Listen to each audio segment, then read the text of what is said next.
ونشهد أن سيدنا ونبينا ومولانا محمدا عبده ورسوله يا أيها الناس اتقوا ربكم الذي خلقكم من نفس واحدة وخلق منها زوجها وبث منهما رجالا كثيرا ونساء واتقوا الله الذي تساءلون به والأرحام إن الله كان عليكم رقيبا يا أيها الذين آمنوا اتقوا الله حق تقاته ولا تموتن إلا وأنتم مسلمون واعتصموا بحبل الله جميعا ولا تفرقوا يا أيها الذين آمنوا اتقوا الله وقولوا قولا سديدا يصلح لكم أعمالكم ويغفر لكم ذنوبكم ومن يطع الله ورسوله فقد فاز فوزا عظيما وقال النبي صلى الله عليه وسلم أول ما يحاسب به العبد يوم القيامة الصلاة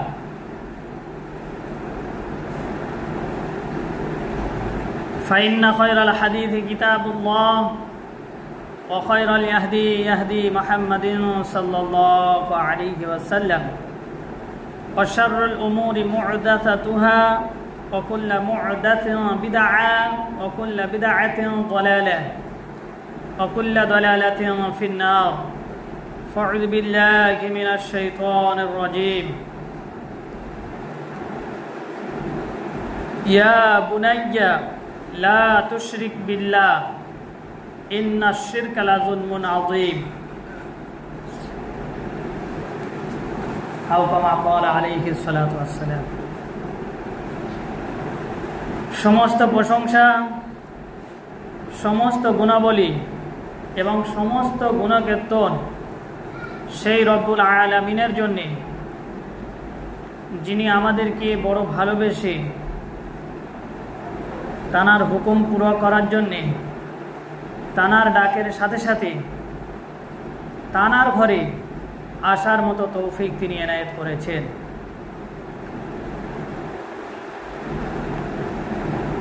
আল্লাহ তাআলা প্রত্যেক বালেগ লোকেদের জন্য এই দাওয়াত, কিন্তু আল্লাহ তাআলা যাদেরকে ভালোবাসেন, যাদেরকে তিনি পছন্দ করেন, তাদেরকে তানার ঘরে আসার মতো তৌফিক দেন। আমরা সকলে দোয়া করি যে আল্লাহ তাআলা যেন প্রত্যেককে তানার ঘরে আসার মতো তৌফিক এনায়েত করুন। সেই রব্বুল আলামিনের দরবারে লাখো কোটি শুকরিয়া আদায় করে বলি আলহামদুলিল্লাহ। তার পরে পরে জানাকে সৃষ্টি না করিলে কুল কায়নাতকে সৃষ্টি করা হতো না। সেই মহামানবের দরবারে লাখো কোটি দরুদ ও সালাম বর্ষিত হোক। আমরা প্রত্যেকে বলি সাল্লাল্লাহু আলাইহি ওয়াসাল্লাম।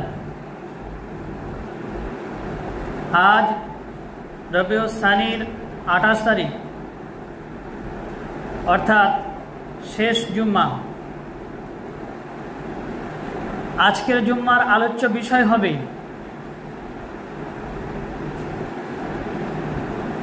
ঈমান ও আকীদা।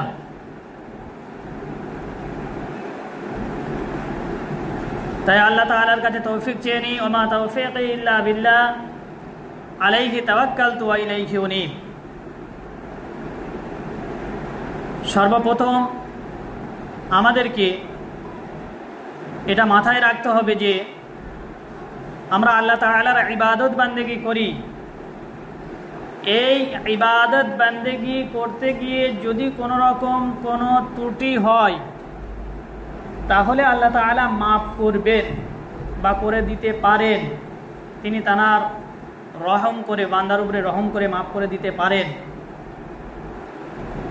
কিন্তু যদি কোনো রকম কোনোভাবে আকীদার ত্রুটি হয় আল্লাহ তাআলা মাফ করবেন না। তাই তিনি কালামুল্লাহ শরীফের প্রথম 3টি আয়াতে এ বিষয় নিয়ে আলোচনা করেছেন। এক কথায় আমাদেরকে জানিয়ে দিয়েছেন, আমরা প্রত্যেকে জানি আলিফ লাম মিম যালিকাল কিতাবু লা রাইবা ফীহি হুদাল লিল মুত্তাকিন আল্লাযীনা ইউমিনুনা বিল গায়বি ওয়া ইউকিমুনাস সালাতা ওয়া মিম্মা রাযাকনাহুম ইউনফিকুন। আল্লাহ তাআলা বলছেন, যালিকাল কিতাব, যে কিতাবের মধ্যে কোনো সন্দেহ নেই, সন্দেহের কোনো অবকাশও নেই। হুদাল লিল মুত্তাকিন, হিদায়াত আছে এই কিতাবে মুত্তাকিদের জন্য। হুদাল লিল মুত্তাকিন, মুত্তাকিরা হেদায়েত পাবে। মুত্তাকি কারা? পরের আয়াতে আল্লাহ বলছেন, আল্লাযীনা ইউমিনুনা বিল গায়ব, যারা নাকি গায়বকে বিশ্বাস করে। ওয়া ইউকিমুনাস সালাহ, যারা নাকি সালাত কায়েম করে। ওয়া মিম্মা রাযাকনাহুম ইউনফিকুন, এবং আল্লাহ তাআলা তাদের যে ধন সম্পদ দিয়েছে সেই ধন সম্পদ থেকে তারা আল্লাহর রাস্তায় খরচা করে। তাহলে সর্বপ্রথম আল্লাহ তাআলা মুত্তাকিদের ব্যাপারে আলোচনা করলেন, যে মুত্তাকি তারা যারা গায়বে বিশ্বাস করে, সালাত আদায় করে, আর আমার দেয়া ধন সম্পদ আমার রাস্তায় ব্যয় করে।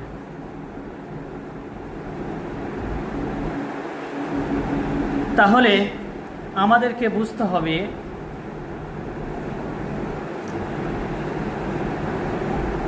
যে মুত্তাকি যখন আলোচনা আল্লাহ তাআলা করলেন কোরআন শরীফের মধ্যে, মুত্তাকি বিষয়ে যখন আমাদেরকে শোনালেন, এই বিষয়ের দিকে লক্ষ্য করে যদি দেখা যায় যে তিনি বললেন গায়েবে বিশ্বাস করবে, তারা হলো মুত্তাকি। আমরা অনেকে বলি না যে এই লোকের ওনার আকীদা ঠিক নেই, উনি আমাদের আকীদার মানুষ নন।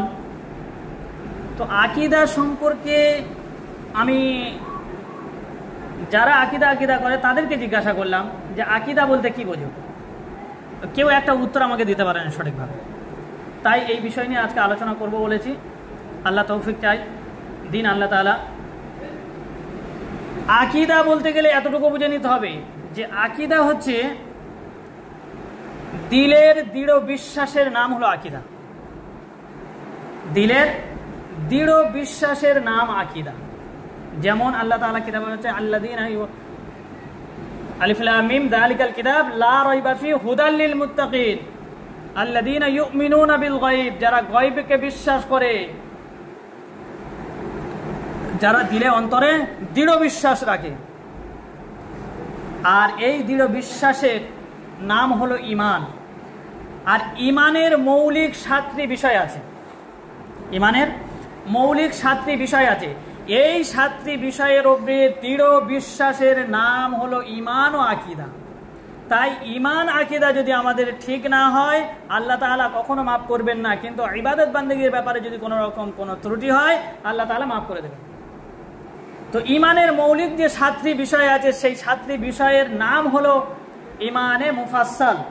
এই ঈমানে মুফাসসালের মধ্যে 7টি বিষয় আল্লাহ তাআলা বলে দিয়েছেন। কি বললেন?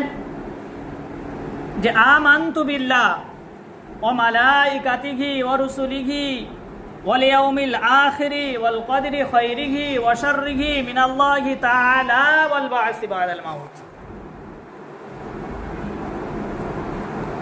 এই 7টি বিষয় সংক্ষিপ্ত আকারে আলোচনা করব। সর্বপ্রথম যেটা আল্লাহ তাআলা বলছেন, সর্বপ্রথম যে বিষয়টা হচ্ছে আমানতু বিল্লাহ, আল্লাহর প্রতি বিশ্বাস। এই যে আল্লাহর প্রতি বিশ্বাস, এ বিষয়ে তিনটি জিনিস আমাদেরকে লক্ষ্য রাখতে হবে। আল্লাহ তাআলার প্রতি বিশ্বাসের উপরে তিনটি বিষয়কে লক্ষ্য রাখতে হবে। 1 নম্বর, আল্লাহ তাআলার অস্তিত্বের উপরে বিশ্বাস রাখতে হবে। এবার বলি, আল্লাহ তাআলার অস্তিত্ব বলতে কি বোঝায়? আল্লাহ তাআলার অস্তিত্ব মৌলিকভাবে বা সংক্ষিপ্তভাবে বুঝে নিতে হবে যে আল্লাহ তাআলা ছিলেন, আছেন, থাকবেন। তিনি সর্বসময় বিরাজমান, অতীতে, বর্তমানে এবং ভবিষ্যতে। এই বিষয়ের উপরে আকীদা, এই বিষয়ের উপরে বিশ্বাস। যে চলে গেছে সে আমাদের কোনো উপকার করতে পারে না। খুব ভালো করে বিশ্বাস বুঝে নিতে হবে, সাফ করে নেন, আকীদা সাফ করে নেন। যে চলে গেছে তার কাছে আমি কিছু পাবো? আমি যদি মারা যাই, আমার সন্তান যদি বলে, আব্বা তুমি তো কবরের ধারে গিয়ে বলছে, আব্বা তুমি তো আমার বহুত লজেন্স কিনে খাইয়েছো, আমার অনেক খেলনা কিনে দিয়েছো, এখন আমাকে খেলনা কিনে দিতে হবে। এই বাপের কোনো ক্ষমতা আছে লজেন্স কিনে দেবে ছেলেকে? কেননা এই বাপের অতীত আছে।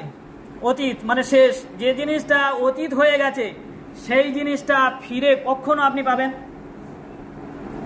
ফজরের নামাজ আমরা যারা আজকের জামাতে পড়তে পেরেছি আর পারিনি, যারা পড়তে পেরেছি আর যারা পারিনি, এখন বলেন তো যারা পড়তে পারিনি তারা চাইলে আজকের দিনে শুক্রবারের ফজরের জামাতটা পড়তে পারবো? কোনোদিন কোনোভাবে পারবো? হ্যাঁ, আমরা শনিবারের পারবো, রবিবারের পারবো, আগের যেগুলো আয়াত আল্লাহ যদি হায়াতে রাখেন তো সেইভাবে সেগুলো পাবো। কিন্তু আজকের দিন যেটা আমি গুজরে গেছে, পার হয়ে গেছে, অতীত, সেটা আমরা কখনো পাবো না। আর এই অতীত আল্লাহ তাআলা ছিলেন, আছেন, থাকবেন, এরই নাম, এইটার উপরে বিশ্বাস, এটার উপরে দৃঢ় বিশ্বাস। 1 নম্বর। 2 নম্বর হলো তিনি আমাদের রব, এটাকে স্বীকার করা। তিনি আমাদের প্রতিপালক, এটাকে স্বীকার করা। তিনি আমাদের রুজিদাতা, তিনি আমাদের রোগদাতা, তিনি আমাদের শেফাদাতা, তিনি আমাদের ধনদাতা, তিনি আমাদের মানে বালা মুসিবত সব কিছুর মালিককে তিনি। তাই তো আমরা আল্লাহ তাআলার কাছে সাহায্য প্রার্থনা করি, তানার কাছে মদত চাই। সব কিছুর মালিক তিনি আমাদের একমাত্র রব, তিনি আমাদের পালনকর্তা। তাহলে 1 নম্বর হলো যে আল্লাহ তাআলা ছিলেন, আছেন, থাকবেন। 2 নম্বর হলো তিনি আমাদের পালনকর্তা, তিনি আমাদের একমাত্র রব। এটা বিশ্বাস করা। যা কিছু হয় সব কিছু আল্লাহ তরফ থেকে হয়, আল্লাহ ছাড়া অন্য কোনো কাউরের থেকে কিছু হয় না। আমি মনে করছি যে আজকের আমি যে ওস্তাকারের কাজ করি বা আমি যে অফিসে চাকরি করি, মালিকের থেকে টাকা পাই, তাই আমার সংসার চলে, তিনি আমার রুজিদাতা। যদিও আমাদের মুসলমানরা এই আকীদায় বিশ্বাস নেই, যাদের মধ্যে ঈমান আছে এই বিশ্বাস তাদের নেই। কিন্তু বলে রাখা ভালো, যদি এটাই যদি আমার আপনার মনে হয় তাহলে পূর্বে একটু ফিরে চলে যান দেখিনি। যখন আপনার মুখে মানে ট্যাঁটা ছাড়া কোনো কথা ছিল না, কান্না ছাড়া কোনো কথা ছিল না, তখন আপনার মায়ের স্তনে 2.5 বছরের খাদ্য কে সংরক্ষণ করেছিল? কার কাছে গিয়ে কাজ করেছিলেন আপনি? সে আপনার ওই খাদ্যটা যোগান দিয়ে রেখেছিল। তো এটাই হলো মানে এক কথায় যা কিছু হয় সব আল্লাহ তাআলার তরফ থেকে হয়, অন্য কোনো বস্তুর উপরে আমাদের কোনো ফায়দা হয় না, এটা বিশ্বাস। 3 নম্বর যে বিষয় হলো উপাসনা আরাধনা করব তানার। যদি উপাসনা আরাধনা করতে হয় তানারই করব, ওনাকে ব্যতীত আর কাউরে করব না। তাই এই উপাসনা আরাধনার ব্যাপারে আল্লাহ তাআলা বলছেন, এই উপাসনা আরাধনার ব্যাপারে যদি কেউ আমাকে ব্যতীত কাউরের সাথে, আমার সাথে কাউকে শরীক করে, সামঞ্জস্য করে, তাহলে সে শিরক করলো। আর কোরআন শরীফের মধ্যে আল্লাহ তাআলা সূরা লুকমানের 13 নম্বর আয়াতে বললেন, ইন্নাশ শিরকা লাযুলমুন আযীম, শিরিক হলো প্রকাশ্য একটা মহাপাপ। শিরিক হলো প্রকাশ্য মহাপাপ। ইন্না শিরকা, নিশ্চয় শিরিক, লাযুলমুন আযীম, প্রকাশ্য মহাপাপ।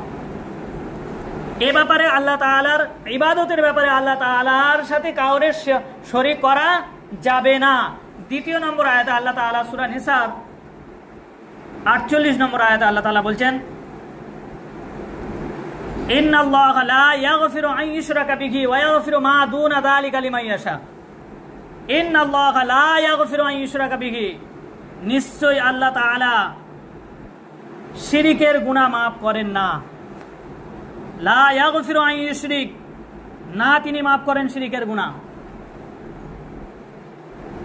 ওয়া ইয়াগফিরু মা দুনা যালিকা লিমান ইয়াশা, শিরিক ব্যতীত যদি বান্দা কোনো রকম কোনো গুনাহ করে ফেলে, তাহলে আল্লাহ তাআলা চাইলে, তিনি যদি চান, মাফ করে দিতে পারেন বা দেবেন। কিন্তু ইবাদতের ব্যাপারে, উপাসনার ব্যাপারে আল্লাহ তাআলার সাথে যদি কোনো ব্যক্তি শিরক করে, শরীক করে, আল্লাহ তাআলা বলেন আমি মাফ করি না। তাহলে প্রথমে আমাদের এই 3টি বিষয়ের উপরে আকীদা সাফ করে নিতে হবে। আকীদা মানে আমরা বুঝতে পারলাম যে দৃঢ় বিশ্বাস, দিল থেকে দৃঢ় বিশ্বাস, মুখে নয়। দিল থেকে দৃঢ় বিশ্বাসের নাম হলো আকীদা। আর আকীদার ব্যাপারে এই 3টি বিষয় আমার মাথায় ঢুকিয়ে নিতে হবে। এটা 1 নম্বর হলো আমানতু বিল্লাহ, মানে আল্লাহকে মানা বা আল্লাহর উপরে ঈমান আনার এই 3টি শর্ত, 3টি বিষয়ের উপরে মাথায় রাখতে হবে। 3টি বিষয় আরো একবার বলি। 1 নম্বর হলো যে আল্লাহ তাআলা ছিলেন, আছেন, থাকবেন, তার অস্তিত্বের উপরে বিশ্বাস। 2 নম্বরে তিনি আমাদের একমাত্র পালনকর্তা, তিনি আমাদের রব। যা কিছু আমাদের ভালো মন্দ, আমাদের রুজি, আমাদের ধন সম্পদ, যা কিছু হয় সব কিছু আল্লাহ তাআলার তরফ থেকে। কোনো মানুষ বা কোনো বস্তু থেকে আমাদের উপকার হয় না, বা তাদের থেকে কোনো লাভবান আমরা হতে পারি না। যা কিছু লাভবান হতে পারি, যা কিছু, সমস্ত কিছুর মালিককে আল্লাহ তাআলা, এটা বিশ্বাস। 3 নম্বর যে বিষয়টা বললাম সেটা হচ্ছে উপাস্য। যদি আমরা ইবাদত বান্দেগি করি, শুধুমাত্র তানারই করতে হবে, তানার সাথে কোনো শিরিক করা যাবে না। আর কোরআন শরীফে আমরা শুনলাম যে শিরিক হলো একটা মারাত্মক বড় গুনাহ, আর যারা শিরিক করে আল্লাহ তাআলা তাদেরকে মাফ করেন না। শিরিক ব্যতীত অন্য কোনো গুনাহ যদি বান্দা করে ফেলেন, তাহলে আল্লাহ তাআলা মাফ করে দেবেন বা দেন। 3টি বিষয়। এবার 2 নম্বর বিষয়টা হলো আমানতু বিল্লাহি ওয়া মালাইকাতিহি, মালাইকা ফেরেশতাদের উপরে বিশ্বাস। মালাইকা ফেরেশতাদের উপরে বিশ্বাস। ফেরেশতাকে আমরা তো দেখি না, আমরা চোখে দেখতে পাই না, আমরা চোখে আমরা দেখতে পাই না, কিন্তু ফেরেশতাদের উপরে বিশ্বাস রাখতে হবে। ওয়া মালাইকাতিহি ওয়া কুতুবিহি, কিতাবের উপরে বিশ্বাস। আল্লাহ তাআলা যে কিতাবগুলো পাঠিয়েছেন সেই কিতাবের উপরে বিশ্বাস। হযরত আবু হানিফা রহমতুল্লাহ আলাই, উনি একদিন বসে আছেন, কিছু সংখ্যক মুশরিক গিয়ে বলছেন যে হুজুর, আপনি তো জগৎশ্রেষ্ঠ ইমাম, তো আমরা তো নাস্তিক, যদি আমাদের ব্যাপারে আল্লাহর অস্তিত্ব বোঝাতে পারেন, তাহলে আমাদেরকে যদি আপনি আল্লাহর অস্তিত্ব বোঝাতে পারেন, আল্লাহ তাআলার বিশ্বাস আমাদের ভেতরে অন্তরে যদি স্থাপন করতে পারেন, তাহলে আমরা নাস্তিক থেকে আস্তিক হব, অর্থাৎ আমরা মুসলমান ধর্মগ্রহণ কালমা পড়ে নেব। তা আবু হানিফা রহমতুল্লাহ আলাই উনি বললেন, আচ্ছা ঠিক আছে, তোমাদের ব্যাপারে এই ব্যাপারে পরে যাচ্ছি, আমি এই তর্ক বিতর্কের ব্যাপারে আমি পরে যাচ্ছি, কিন্তু আমি একটা ঘটনা বলি, শোনো। আমি দাজলা নদী পার হব বলে ঘাটের কাছে গিয়ে দেখি একটাও নৌকা নেই। আর আমি কিছুক্ষণ অপেক্ষা করার পরে দেখছি একটা গাছ একা একা কেটে মাটি পড়ে গেল। তারপরে গাছটা চেরাই হতে শুরু করলো। চেরাই হয়ে যাওয়ার পরে ওখান থেকে একটা নৌকা তৈরি হলো, সুন্দর নৌকা। এই নৌকায় করে আমি এপার থেকে ওপারে পার হয়ে গেলাম। নৌকায় কোনো মাঝিও ছিল না। তো নাস্তিকেরা বলছে যে হুজুর, আপনাকে তো আমরা জগৎ শ্রেষ্ঠ ইমাম বলে মানতাম, আপনি এত বড় কথা, এত ভুল কথা কি করে বলতে পারলেন? যে গাছ একা একা কেটে গেল, চিরেট হলো, নৌকা তৈরি হলো, মাঝিবিহীন আপনাকে পার করে নিয়ে গেল, এ আজগবি গল্প নয়? তাই কখনো হয়? মাঝি ছাড়া নৌকা পার হতে পারে? গাছ কাটনেওয়ালা যারা কাটে তারা ছাড়া গাছ কাটে কীভাবে কাটবে? একা একা সম্ভব? তো হজরতে আবু হানিফা রহমতুল্লাহ আলাই তিনি বললেন, মাইকের আওয়াজটা একদম কম, একটু জোরে দেন। তিনি বললেন যে তোমরা সত্য কথা বলেছ যে একটা গাছ একা একা কখনো চেরাই হতে পারে না, কাটতে পারে না, চেরাই হতে পারে না, নৌকা একা একা বাঁধতে পারে না, এবং মাঝিবিহীন নৌকা এপার ওপার করতে পারে না। তো তাই যদি হয়ে থাকে, আচ্ছা বলো তো, এই যে রাত হয়, দিন হয়, সূর্য পূর্ব দিক থেকে ওঠে, পশ্চিম দিকে অস্ত যায়, এই রাত দিন এগুলো কে চালাচ্ছেন? এ কি একা একা সম্ভব? এটা তো একা একা সম্ভব নয়। তো নাস্তিকেরা তখন বলল যে আমরা পরিষ্কারভাবে বুঝতে পেরে গেছি আপনার কথার রহস্য, অতএব আমরা কালমা পড়ে মুসলমান হতে চাই। সকলে কালমা পড়ে মুসলমান হয়ে গেছে। তো এটা হলো আল্লাহর অস্তিত্ব। এই আল্লাহর অস্তিত্বকে বিশ্বাস করা, কিতাবের প্রতি বিশ্বাস করা, ফেরেশতাদের প্রতি বিশ্বাস করা, ওয়াল ইয়াউমিল আখির, আখিরাতের প্রতি বিশ্বাস করা। কিতাবের ব্যাপারে বলা হয়েছে যে আমরা জানি যে 4টি বড় বড় কিতাব। তো এই 4টি কিতাব কি বিশ্বাস করব শুধু, নাকি আল্লাহ তাআলা যতগুলো কিতাব পাঠিয়েছেন সমস্ত কিতাব আমরা বিশ্বাস করব? হযরত হুযায়ফা রাদিয়াল্লাহু তাআলা আনহু রাসূলুল্লাহ সাল্লাল্লাহু আলাইহি সাল্লামকে প্রশ্ন করে বলেছিলেন যে হুজুর, আল্লাহ তাআলা মোট কতগুলি কিতাব পাঠিয়েছেন? তো রাসূলুল্লাহ সাল্লাল্লাহু আলাইহি সাল্লাম উত্তরে বলেছিলেন যে হুযায়ফা শোনো, আল্লাহ তাআলা মোট 104টি কিতাব অবতীর্ণ করেছেন। এই 104টির মধ্যে 4টি কিতাব বড় আর 100টি কিতাব ছোট ছোট। এই 104টি কিতাবকে বিশ্বাস করা। আর যুগে যুগে রসুল আল্লাহ তাআলা এই জন্য পাঠিয়েছেন, এই মানব জাতির কল্যাণের জন্য, এটাকেও বিশ্বাস করা। আর আখিরাতের প্রতি বিশ্বাস করা, ওয়াল ইয়াউমিল আখির, আখিরাতের প্রতি বিশ্বাস করা। আখিরাতের প্রতি বিশ্বাস বলতে গেলে যা ছিল ভালোই ছিল। আখিরাতের প্রতি বিশ্বাস করা যে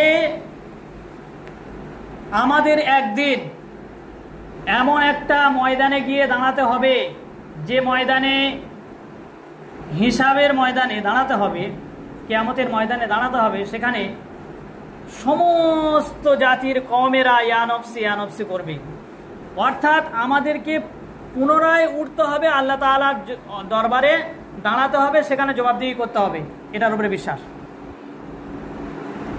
রাসূলুল্লাহ সাল্লাল্লাহু আলাইহি সাল্লামকে জিজ্ঞাসা করা হয়েছিল যে রাসূল, কিয়ামতের দিনটা তো খুবই কঠিন দিন হবে এবং দুনিয়ার 50,000 বৎসরের সমান হবে, তো এই একদিন তো আমাদের মাথা খারাপ হয়ে যাবে, আমরা কি করব? তো রাসূলুল্লাহ সাল্লাল্লাহু আলাইহি সাল্লাম বলেছিলেন যে যারা ঈমানদার হবে, যারা আল্লাহকে ভয় করবে এবং রসুলের তরিকা অনুযায়ী জীবনযাপন করবে, তাদের কাছে এই 50,000 বৎসরের দিনটা ঠিক ওই রকম হবে যেরকম নাকি এক ওয়াক্ত নামাজ পড়তে গেলে খুব জোর 5 থেকে 10 মিনিট, হার্ডলি যদি যায় তাহলে 15 মিনিট, এই 15 মিনিট তার কাছে মনে হবে। যারা আল্লাহকে বিশ্বাস করে, আল্লাহ রসুলের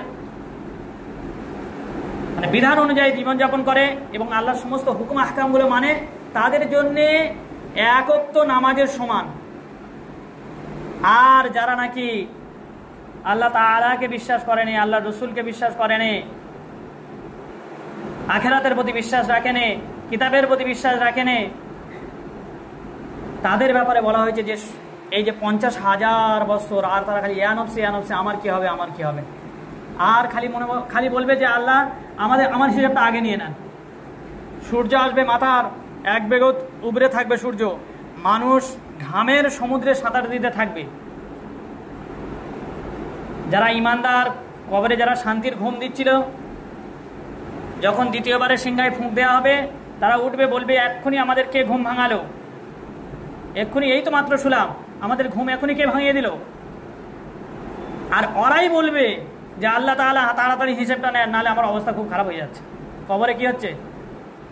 কবরে খুব মার পড়ছে, ফেরেশতারা সেই মার দেবে। জানেন তো কি হাদিসের মধ্যে রয়েছে, বলা হচ্ছে যে যেমন গুনাহ করবে তার কবরে সেই ধরনের ফেরেশতা নিযুক্ত করা হবে, সে সেইভাবে তাকে শাস্তি দিতে থাকবে কিয়ামত পর্যন্ত, ওই হিসেবের আগের দিন পর্যন্ত। আর যখনই না দ্বিতীয় সিংহায় ফুঁক দেওয়া হবে, ওরা ছিটকে উঠে গিয়ে ওই কিয়ামতের ময়দানে দাঁড়াবে আর খালি বলবে আল্লাহ তাআলা আমার হিসেবটা আগে নেন, আমার হিসেবটা আগে নেন, আমি খুব শাস্তি খেতে আসছি। এই দিনের প্রতি বিশ্বাস, সর্বশেষ বিশ্বাস যেটা হচ্ছে তাকদীরের প্রতি বিশ্বাস এবং তাকদীর এবং মৃত্যু, এ তো মৃত্যুর পরে পুনরুত্থান, এটা আমরা বিশ্বাস করছি। এরপরে যেটা হচ্ছে তাকদীর, তাকদীরের প্রতি বিশ্বাস। তাকদীরের ভালো মন্দ সব কিছু আল্লাহ তাআলা লেখেন। দুনিয়া আসমান সব কিছু সৃষ্টি করার 50,000 বৎসর আগে আল্লাহ তাআলা সমস্ত মাখলুকের তাকদীর লিপিবদ্ধ করেছেন। এবার আমরা বলবো বা আমাদের মনে এই প্রশ্ন আসতে পারে যে আল্লাহ তাআলা সব কিছু যখন লিখে রেখেছেন, তাহলে আমরা যদি গুনাহ করি তাহলে আল্লাহ তাআলা আমাদেরকে শাস্তি দেবেন কেন? তাকদীরের ভালো মন্দ সব তো আল্লাহর হাতে, তাহলে আমরা যদি গুনাহ করি তাহলে আল্লাহ তাআলা শাস্তি দেবেন কেন? না, তাকদীরকে দুটো ভাগে ভাগ করা হয়েছে। একটা হচ্ছে আল্লাহ তাআলার তরফ থেকে ফিক্সড করা হয়েছে, মোহর মেরে দেওয়া হয়েছে যে এর বাড়া কমা হবে না, এর বাড়া কমা হবে না, রুজি শেষ, 1 সেকেন্ড দেরি হবে না, ফেরেশতা আসবে ছায়া করে নিয়ে চলে যাবে। আর একটা তাকদীর, সেটা হচ্ছে মানে ঝুলন্ত অবস্থায় আছে, বান্দার ইখতিয়ারের উপরে ছেড়ে দেওয়া হয়েছে, ঝুলন্ত অবস্থায় বান্দার ইখতিয়ারের উপরে ছেড়ে দেওয়া হয়েছে। এবং আল্লাহ তাআলা এ সম্পর্কে বলেছেন, বান্দাকে আমি জ্ঞান দিয়েছি, উপযুক্ত জ্ঞানান্বিত করেছি এবং সৃষ্টির সেরা উম্মত করেছি, ভালো মন্দ উভয় দিক বোঝার মতো ক্ষমতা তার মধ্যে আমি দিয়েছি। এই ভালো মন্দ উভয় দিক দেখে বুঝে যখন সে মন্দের দিকে যাবে, সে তার ওই তাকদীরের দিকে গেল যে তাকদীরটা তার ঝুলন্ত রয়েছে। আর যদি সে ভালো কাজ করে, তাকদীরের ওই ঝুলন্ত তাকদীরের হয়তো দেখা যাচ্ছে পরিবর্তন হতে পারে। যেমন একটা ছোট্ট ঘটনা বলি, হযরত মুসা আলাইহিস সালাতু ওয়াস সালাম আল্লাহ তাআলার সাথে সাক্ষাৎ করতে যাচ্ছেন। একটা পাখি, একদম সংক্ষিপ্ত আকারে বলছি, একটা পাখি মুসা নবীকে দেখতে পেয়ে বলছে যে মুসা কোথায় যাচ্ছ? না, আমি আল্লাহ তাআলার সাথে সাক্ষাৎ করতে যাচ্ছি। তো সেই পাখি বলল যে আমি আল্লাহ তাআলার আসমান থেকে যতক্ষণ না পানি বর্ষণ করেন ততক্ষণ পর্যন্ত আমি পানি খাই না। তো অতএব আল্লাহ তাআলা, আমি তো অনেক দিন থেকে পিপাসিত আছি, আল্লাহ তাআলার কাছে তুমি গিয়ে জিজ্ঞাসা করবে আল্লাহ তাআলা পানি দেবেন কি দেবেন না।